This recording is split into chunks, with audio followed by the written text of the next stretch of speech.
Hello everyone, welcome. My name is Pastor Roland. The program is called Talk to a Pastor. That's how I begin all my radio programs. And I'm beginning this program or this video the same way. What you need to know. What do you need to know about life?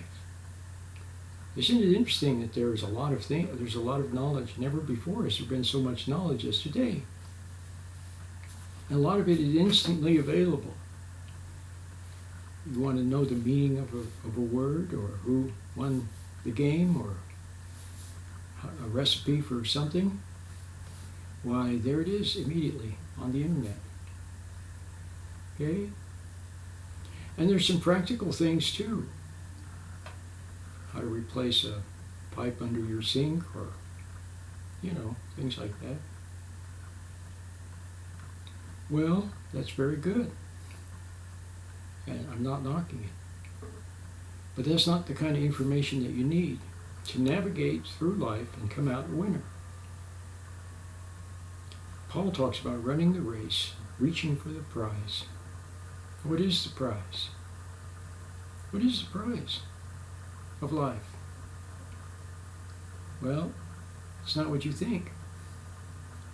People think, well, the prize is to live longer than anybody else. Okay, have more money than other people. Have some trophies on the shelf. Be in the record books. Go out on the rubber chicken circuit and give speeches and have everybody applaud you for your accomplishments on the football field 20 years ago. Okay, basketball. Or to become, a big shot in a corporation, or, on the other hand, to retire and have a pension, or have get your pension, then live, going to buffets every night and playing golf every day in Florida or something. Do you think those are the no? Any of those things, if you achieve them properly. You see, if you achieve whatever you achieve in life, if it's achieved properly, okay, without cheating, without lying, without stealing, without knocking other people down to build yourself up, and if it's not done ambitiously, if it just happens. See, in the Bible you have plenty of people who were successful. Look at Joseph, for example. Joseph was so smart that he was sought out to be a leader. Daniel. Look at David. Okay? These people were all great leaders, but they also loved God, and it wasn't done ambitiously. It just happened, and it was part of God's plan. Okay. Now, how do people mess up along the way? So what is the prize then? The prize is, did you want to take a guess what the prize is? The prize that will lead to all the other good things? Remember, it was Solomon. Said he was the wisest man that ever lived. When he was going to be the king, or when he was just a new king, God granted him, said, you can have any wish you want. Okay? And what do you suppose Solomon asked for? He could have asked for riches, wealth, houses, money. Okay? He could have asked for, health. Could have asked for all kinds of things. Success. What did he ask for? He asked for wisdom so that he could govern his people properly. And God granted that wish because it was a good wish. He asked for the one thing that would help with everything else. So now I ask you, remember I said, what is the prize? And I gave you a hint. The answer is no, it's not wisdom, but wisdom would be a byproduct. What is the prize? You know what it is? Are you ready? Or you want to take another guess? The prize will be, or is, a right relationship with God. That's the prize. A right relationship with God. Okay? If you have a right relationship with God, then therefore, ipso facto, you will also then be able to deal properly with people, and you'll probably have a good relationship with your family, your wife, your husband, your children, other people. You'll have a modicum of success, maybe a lot of success, maybe very little, but whatever it is, it'll be in accord with the good Lord's wishes, and so you'll be able to enjoy it. Chances are you'll have some health because with a right relationship with God, you will have insights, you will have wisdom, you will have common sense. All of these things will be a byproduct. So let's talk about some of the byproducts of a right relationship with God. Now, a right relationship with God, see, He's your parent spirit. He's the one that created thee. He made you. He's your heavenly Father. A lot of people have issues with their earthly father. Why? Because earthly fathers fail. You could say that all fathers have failed their kids to some extent, greater or lesser, usually greater. At least you will see that a lot of fathers, even though they're decent fathers, they're home every night, they go to work, they're there on weekends, they go places with the family, and so on and so forth. Then later, the child says, my dad wasn't there for me. See, so they somehow missed the boat. They had not found that relationship, that rapport, that bond, because if they did, then the good from God would come through that bond and would shine through the good earthly father. But let's keep it very simple.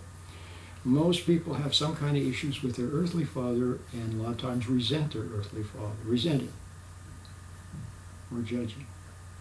Well, then that resentment and judgment stands in the way of a relationship with God. See, if you hate your earthly father, if you resent your earthly father, then you won't find your heavenly Father. Okay?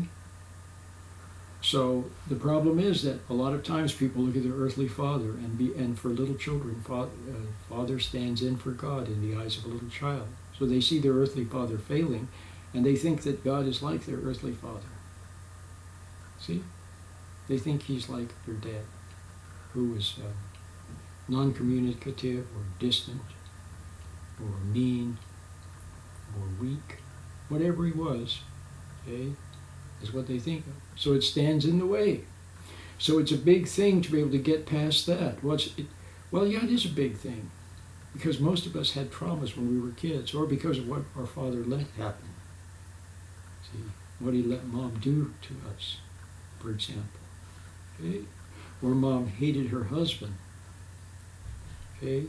And then her hate, then, see, because kids are naturally close to dad, then they take on her hate of men or of her husband. See how that works? So there's a lot of things that have to be seen and let go of. Then you're free to find God, your heavenly Father. Now, what does a right relationship with Him mean? Well, it means that you're not lost in your thinking. You're not lost in thoughts. Okay? You're able to stand back and you're in reality. See, when you're lost in thinking, you're lost in thoughts. That's what's called psychosis. Okay? It's also it also means that you're hypnotized. Something in life shocked you. See, threw you into trance state. Okay, a big shock or a lot of little ones or big ones and little ones, and so you've never fully recovered. So you go around in a partial trance state. You don't even realize that you are. But you are. So you're not in reality. You're in that state. And it's a state in which you're compulsively attentive to things. Okay? This grabs your attention. That grabs your attention. This conversation grabs your attention. This text message grabs you. See what I mean? This music. So you successively, one thing grabs your attention after another. When you see people whose attention is grabbed quickly from one thing to another, what do we call those? Well, we call it ADHD. What do they call that? ADHD? Or ADD? Okay? If something grabs your attention and then you just have your attention totally absorbed by that one thing, well, that's perseverating, okay? Which is not good either. So you can see someone that's completely caught up in one thing. Okay, and it looks like, oh, we think, well, isn't that wonderful? They're able to concentrate. Well, maybe it's better to be, maybe in one way, you know, that way you're focused on one thing, but then you don't see other things. You have tunnel vision, narrow vision. How many men are caught up in their work? See? Or how many women get caught up with a bad guy, a wrong guy?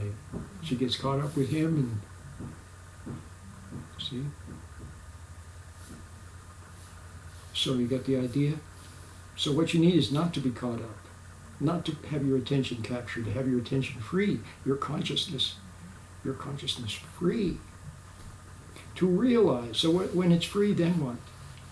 Then you're free to realize things. And when you realize things, you realize them in God's light. See, when you're in reality and not lost in thinking or hypnotized, then you're in God's light. And in God's light, then you see, wordlessly see, and realize, okay?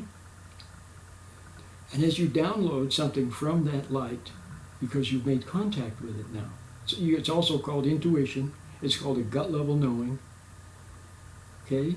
And it's also called conscience.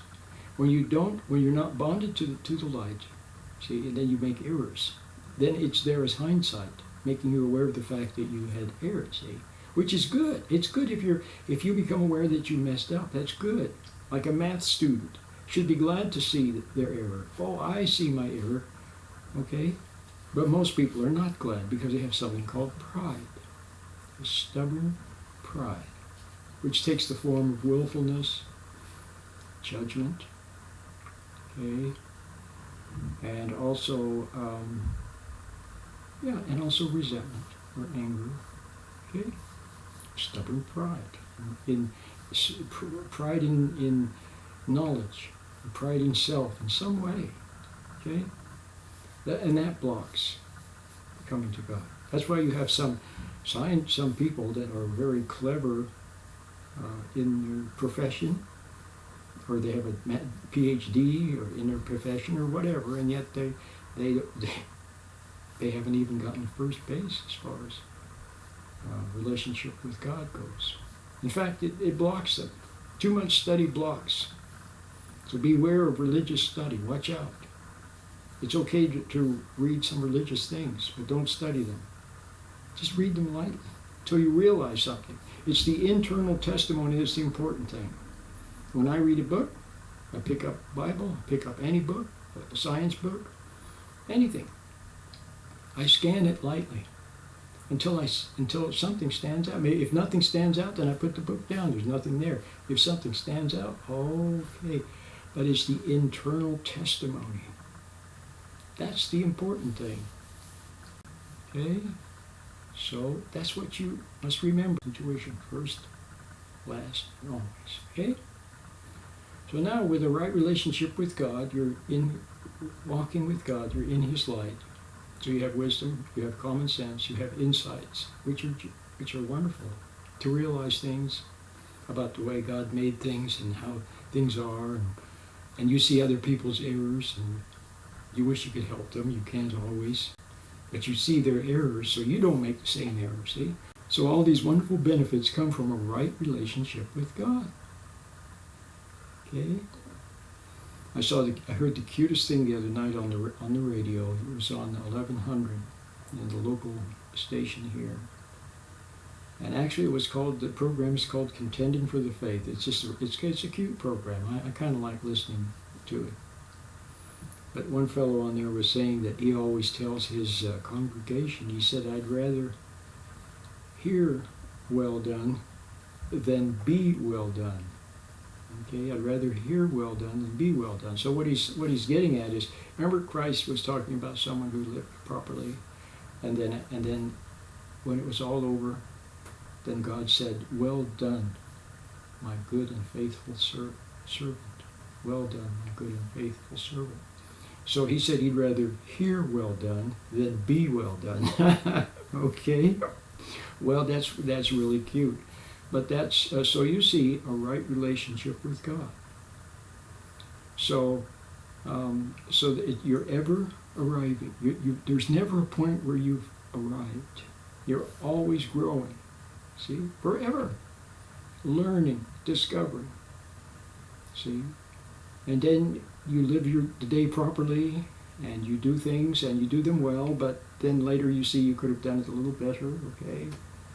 And so you always will continue to have insights and learnings, and you'll progress. Instead of going downhill, you'll get better.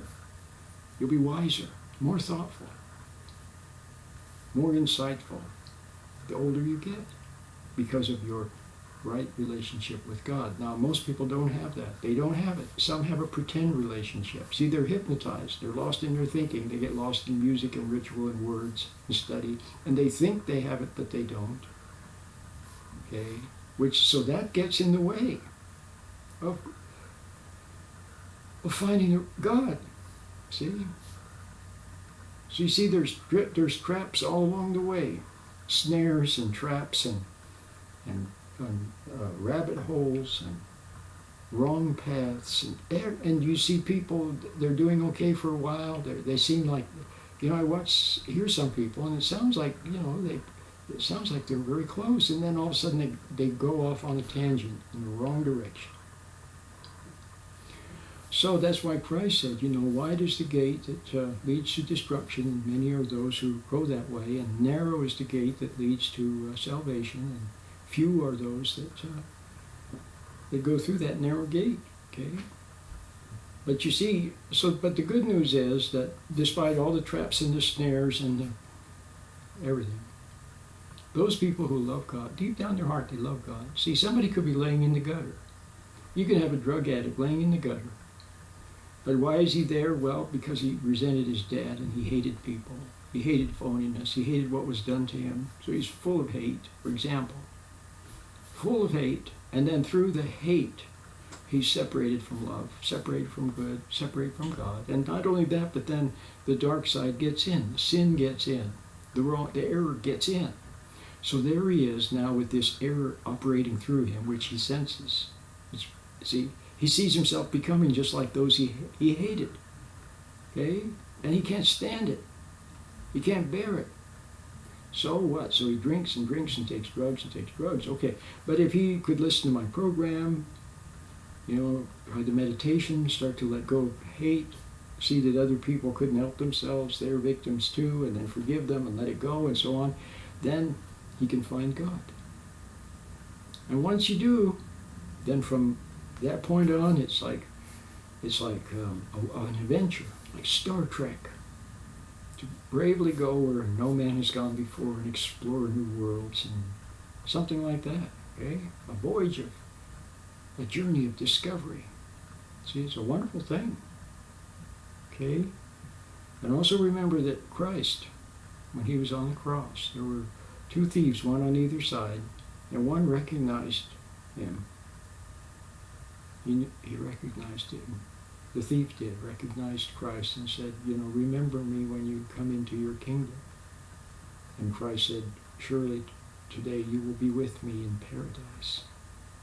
See? So, you